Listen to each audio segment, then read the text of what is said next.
का चौथा महीना, हनीमून पीरियड की शुरुआत। जी हाँ, अगर यहाँ तक पहुंच चुके हो और ये वीडियो देख रहे हो तो सबसे पहले बहुत बहुत बधाई हो आपको। पहली तिमाही सक्सेसफुली कंप्लीट कर चुके हो और प्रेगनेंसी की दूसरी तिमाही की शुरुआत हो चुकी है।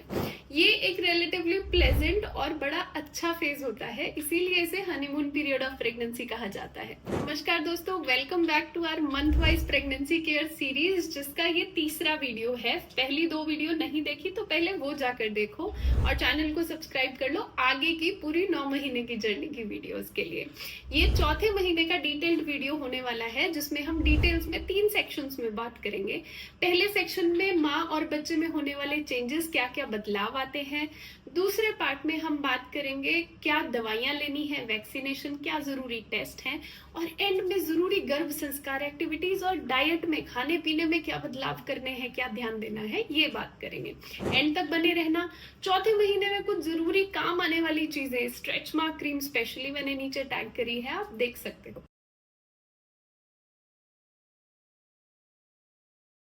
पहले माँ और बच्चे में होने वाले बदलाव समझ लेते हैं। प्रेगनेंसी का चौथा महीना 13 से 16 हफ्ते के बीच का समय होता है। इस मंथ के एंड तक बच्चा 100 से 150 ग्राम करीबन वजन में होता है। एक अराउंड एवोकाडो के साइज जितना हो जाता है, 10-12 सेंटीमीटर लेंथ में होता है। एंड यहाँ पे जो पहले मैंने बोला था सारे ऑर्गन्स बन चुके हैं, वो धीरे धीरे फंक्शनल होने लगेंगे, काम करने लगेंगे। तो बच्चे में होने वाले बदलावों की बात करें तो सबसे पहला, बच्चे की हड्डियां और मांसपेशियां वो डेवलप होने लगती हैं, काम करना शुरू करती हैं। हड्डियां जो पहले बिल्कुल सॉफ्ट सॉफ्ट थी, उस पे कैल्शियम डिपॉजिट होगा, हड्डियां हार्ड होने लग जाएंगी, बच्चा एक प्रॉपर शेप लेने लगेगा। दूसरी चीज, मांसपेशियां भी डेवलप होने लग जाती हैं। तो बच्चे का अपना हाथ हिलाएगा, कई बार थम्स अप करते हुए देख सकते हैं, कई बार आप सोनोग्राफी पे हाई करते हुए देख सकते हैं। स्ट्रेचिंग करेगा, उल्टा सीधा हो जाएगा।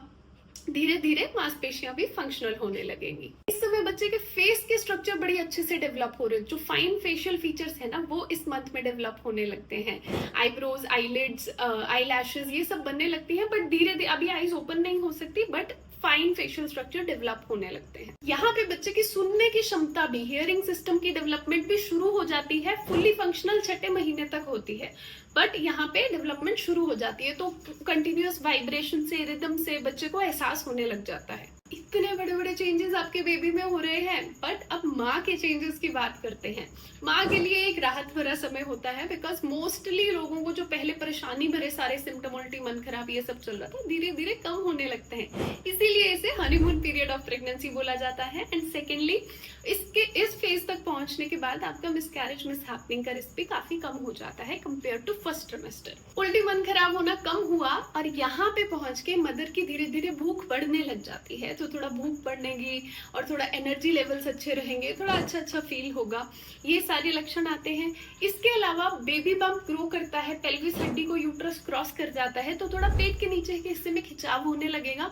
कई लेडीज में बेबी बम्प भी दिखने लग जाता है। इसी समय पे कुछ लोग एक दूसरे से कंपैरिजन शुरू कर देते हैं कि उसके तो भाई पेट बहुत ज्यादा दिख रहा है और मेरे तो उससे ज्यादा महीने पेट बहुत कम दिख रहा है, अब मेरे क्या बच्चा कमजोर तो नहीं है, या उसके 2 बच्चे तो नहीं है, क्या चक्कर है। तो ये सारी कंफ्यूजन हो जाती है। But baby bump size subjective होता है, जो कि आपकी हाइट पे, आपकी पहले कितनी प्रेगनेंसी है, पेट की मसल्स की कैसी टोन है, बहुत सारी चीजों पे डिपेंड करता है। तो इसलिए एक दूसरे से कंपेयर नहीं करना। आपके चेकअप्स रेगुलर है, आपकी सोनो नॉर्मल है, आपके सारी रिपोर्ट्स नॉर्मल चल रही हैं, तो टेंशन की बात नहीं है। बेबी बम्प सब्जेक्टिव होता है। अच्छा, आपको कब बेबी बम्प दिखने लगा था, मुझे कमेंट्स में बताना। चलो थोड़ा इंटरेक्ट करते हैं। बेबी बम्प के बढ़ने के कारण कई बार इधर साइड्स में भी पेन का परसेप्शन कई मदर्स को होने लग जाता है, और इस महीने में कुछ पेशेंट्स को कब्ज की दिक्कत और एसिडिटी की प्रॉब्लम होती है। तो ये सारे कुछ कॉमन लक्षण हैं जो माँ में आते हैं। उसके अलावा एक प्रोमिनेंट चेंजेस जो मदर में आते हैं वो होते हैं स्किन चेंजेस, क्योंकि यहाँ पे बेबी बम्प ग्रो कर रहा है, प्लस प्रेगनेंसी हार्मोन्स बढ़ रहे हैं, तो उसके कारण कई बार स्ट्रेच मार्क्स का आना, फेस पे यहाँ पे झाइयां पड़ जाना, कई बार ब्रेस्ट में ज्यादा डार्कनिंग हो जाना, पेट की लाइन डार्क हो जाना, तो ये सारी चीजें normal pregnancy hormone melanin production बढ़ने के कारण होती है, खिंचाव के कारण होती है। तो इससे कई लोग अटकलें भी लगाते हैं कि पेट की लाइन सीधी है तो लड़की होगी और पेट की लाइन टेढ़ी है तो लड़का होगा, और चेहरे पे ग्लो है तो भाई लड़की होगी, नहीं है तो लड़का होगा। ये सारी चीजें लोगों की अटकलें होती है, बट इनका कोई साइंटिफिक बेसिस नहीं है, तो इन चक्करों में नहीं पड़ना। हाँ, स्किन का ध्यान रखना है, pregnancy safe skin care choose करनी है, जिसके लिए मैंने प्रोडक्ट्स नीचे टैग किए हैं, और एक अच्छा स्ट्रेच मार्क, क्रीम और ऑयल इस्तेमाल करना है, पानी खूब सारा पीना है। दूसरा सेक्शन है जरूरी टेस्ट, दवाइयां और वैक्सीनेशन का, कि टीके कौन से लगवाने हैं। तो इस मंथ में as such third month second month की तरह कोई बहुत स्पेसिफिक टाइम स्पेसिफिक टेस्ट नहीं होता, बट कुछ लोगों में जिनमें पहले एंटी स्कैन में हाई रिस्क आता है, तो उनके केसेस में अर्ली एनोमली स्कैन यहाँ 16 हफ्ते के आसपास किया जाता है, और रेगुलर चेकअप्स में आपका वेट, बीपी, यूरिन अगर जरूरत पड़े तो, और ब्लड हीमोग्लोबिन कई बार चेक कर लिया जाता है। ये नहीं सोचना टेस्ट नहीं जरूरी तो जाने की क्या जरूरत है, चेकअप रेगुलर कराते रहना है। इंपॉर्टेंट दवाइयों की बात करें तो पहली तिमाही में जो मेडिसिन चल रही थी अब वो चेंज करी जाती है। पहले फॉलिक एसिड दिया जा रहा था, अब शुरू करी जाती है आयरन और कैल्शियम की दवाइयां, क्योंकि इस समय बच्चे की डिमांड जो है वो बहुत ज्यादा बढ़ जाती है ग्रोथ तेजी से होने के कारण। तो इसलिए आयरन सप्लीमेंट दिए जाते हैं ताकि बच्चे को प्रॉपर ब्लड सप्लाई इंश्योर की जा सके। कैल्शियम सप्लीमेंट्स मैंने बताया, बच्चे की हड्डियां मजबूत होने लगती हैं, कैल्शियम डिपॉजिट होने लगता है, तो कैल्शियम सप्लीमेंट दिए जाते हैं। कैल्शियम प्रॉपर बन सके, अब्जॉर्प्शन अच्छी हो सके, तो विटामिन डी सप्लीमेंट्स भी कुछ लोग यहाँ पे देते हैं। मेन यही होते हैं, बट कुछ लोगों के अकॉर्डिंग टू देयर सिम्टम क्या प्रॉब्लम आ रही है, बाकी दवाइयां कईयों में ऐड की जा सकती हैं। ध्यान ये रखना है, आयरन और कैल्शियम की गोली आपको कभी भी साथ में नहीं लेनी है। आयरन हमेशा अगर आप कोशिश करें नींबू पानी, मौसमी जूस के साथ लें, चाय, कॉफी, दूध से बने पदार्थ के साथ लेना अवॉइड करें। इससे आपका आयरन की टैबलेट का प्रॉपर असर आएगा और हीमोग्लोबिन अच्छी तरीके से बढ़ेगा। वेजिटेरियन मदर, स्पेशली जो शाकाहारी लोग हैं, उनको प्रोटीन पाउडर भी इस समय दिया जाता है सप्लीमेंटेशन के तौर पे, क्योंकि नॉर्मल घर के खाने से 60 से 70 ग्राम प्रोटीन एक दिन में स्पेशली वेजिटेरियंस के लिए पूरा करना थोड़ा मुश्किल होता है, तो इसलिए प्रोटीन सप्लीमेंट्स देते हैं। उसके लिए कुछ अच्छे प्रोडक्ट्स जो हैं वो मैंने टैग किए हैं, आप देख सकते हैं। बाकी ये सारे सप्लीमेंट्स, जैसा कि मैं हमेशा बताती हूँ, हमेशा अपने डॉक्टर से कंसल्ट करें और फिर ही शुरू करें। ये जनरल गाइडेंस है कि चेंजेस अब क्या आते हैं फर्स्ट ट्रिमेस्टर से अब तक में। तीसरा जरूरी एस्पेक्ट है टीकाकरण, वैक्सीनेशन का। बहुत लोग क्योंकि कंफ्यूज होते हैं भाई लगाना कब है, तो अब जब 12 वीक्स के बाद पहली डोज टीकाकरण की लगती है टीडी वैक्सीन की। पहले टीटी लगा करता था, अब टीडी कर दिया गया है। 2 डोज लगती है, पहली डोज 12 हफ्ते के बाद अब चौथे महीने में लगा देते हैं, और दूसरी डोज इसके 1 महीने के गैप पे लगाई जाती है। ये आप अपने near by anganwadi Asha worker से कॉन्टैक्ट करके अपना मदर चाइल्ड के रजिस्ट्रेशन करा के कभी भी लगवा सकते हैं। ये आपको मिस नहीं करनी है, because vaccinations are very important. अब इम्पॉर्टेंट बात और सबसे जरूरी बात जो आप सब लोग जानना चाहते हैं, डाइट क्या खाना है, और 2 जरूरी इंटरेस्टिंग सी गर्भ संस्कार एक्टिविटीज बच्चे से बॉन्डिंग के लिए। पहले गर्भ संस्कार एक्टिविटीज की बात कर लेते हैं। 2 इंपॉर्टेंट गर्भ संस्कार एक्टिविटीज। पहली है 15 मिनट की पॉजिटिव जर्नलिंग करनी है, यानी कि आपको एक पेज लेकर बैठना है, आपके मन में जो भी थॉट्स हैं वो सारे आपको पेन डाउन करने हैं।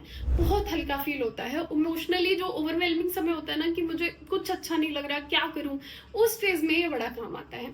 कॉपी पेन लो और लिखते जाओ, जो थॉट आ रहा है लिखते जाओ, और नहीं तो वो उस दिन को इमेजिन करो जब आपका बच्चा आपके पास होगा, उस चीज को डॉक्यूमेंट करो। जब मैं तुमसे पहली बार मिलूंगी तो क्या करूंगी, कैसे करूंगी। मैंने through out pregnancy journal maintain करी थी, बेस्ट हैबिट होती है। दूसरी एक्टिविटी है पॉजिटिव म्यूजिक सुनना, बिकॉज मैंने बताया रिदम से, वाइब्रेशन से अब बच्चा सेंस करने लग जाता है। तो पॉजिटिव कोई भी भजन, कोई भी आपके पसंद के सॉन्ग, लाउड म्यूजिक नहीं, कोई राग जो है, या फिर पॉजिटिव मोटिवेशनल स्टोरीज आप सुन सकते हैं। मैं मेरी प्रेगनेंसी में कृष्णवाणी सुना करती थी ऑलमोस्ट सोने से हर रोज पहले, तो बड़ा पॉजिटिव लगता था। आपकी चॉइस के अकॉर्डिंग आप कुछ भी कर सकते हैं। अब खान पान की बात है। खान पान में अब जो है आपकी रिक्वायरमेंट बढ़ जाती है। दूसरी तिमाही में करीबन 20-25% आपकी न्यूट्रिशनल जरूरत बढ़ जाती है कंपेयर टू फर्स्ट ट्रिमेस्टर या नॉन प्रेग्नेंट स्टेट। और स्पेशली इस समय आपको 3 चीजें अपनी डाइट में जरूर इंक्लूड करनी है, आयरन के सोर्स, कैल्शियम के सोर्स और प्रोटीन सोर्सेस। वो मैं आपको बता देती हूँ, क्योंकि जैसा कि मैंने बोला बढ़ती खून की सप्लाई के लिए आयरन बहुत जरूरी है। तो आयरन में आपको ये सारी चीजें अपनी डाइट में इंक्लूड करनी है। स्क्रीनशॉट ले लो, जैसे भी करके ये आप किसी भी फॉर्म में वेरिएबिलिटी में इंक्लूड कर सकते हैं। ठीक है। कैल्शियम में जो चीजें आती हैं, दूध से बने पदार्थ आते हैं, बट नॉट जस्ट दिस, सिर्फ दूध से बनी चीजों में कैल्शियम नहीं होता, ये सारे सोर्सेस भी होते हैं जो कि बहुत इंपॉर्टेंट सोर्स हैं कैल्शियम का, अब्जॉर्प्शन अच्छी रहती है। तो ये सारी चीजें आप इंक्लूड कर सकते हैं अगर आपको दूध नहीं अच्छा लगता तो, क्योंकि बहुत लोग ऐसे बोलते हैं मैम दूध नहीं अच्छा लगता तो कैल्शियम कैसे मिलेगा, अब दूध तो पीने का बिल्कुल मन नहीं करता। तो ये सारी चीजें आपका सोल्यूशन है, ये आप ले सकते हैं। तीसरी चीज है प्रोटीन सोर्सेज। अब प्रोटीन के नॉन वेजिटेरियन सोर्सेज सबसे अच्छे होते हैं बिकॉज उसकी यूटिलाइजेशन अच्छी होती है, बट वेजिटेरियन सोर्सेज में हमारे dry fruits, seed mix, legumes जो हम भिगोकर बनाते हैं, सब्जियां, चने, राजमा, लोबिया, सोयाबीन, पनीर, ये सारी चीजें। और उसके अलावा हमारे जो नॉन वेजिटेरियन सोर्सेज हैं ऑब्वियसली, एंड इसके अलावा अगर नहीं होता तो हम प्रोटीन पाउडर दे देते हैं। प्रोटीन पाउडर नहीं अच्छा लगता तो, दूध वाला नहीं अच्छा लगता तो पानी वाले भी आते हैं ऑप्शन, पानी में घोल के पीना नहीं अच्छा लगता तो प्रोटीन बिस्किट्स भी आते हैं, तो वो ले सकते हैं। तो ये सारे ऑप्शंस रहते हैं। तो आई होप आपकी सारी चीजें मैं कवर कर पाई होंगी 4th मंथ के बारे में। अभी भी कोई डाउट्स रहे हैं तो नीचे कमेंट्स में पूछ लेना, एंड 5th मंथ की वीडियो के लिए तैयार रहना। कुछ स्पेसिफिक आप जानना चाहते हो तो वो भी आप कमेंट्स में टाइप कर सकते हो। तो मिलते हैं हम आपसे 5वें महीने की वीडियो के साथ।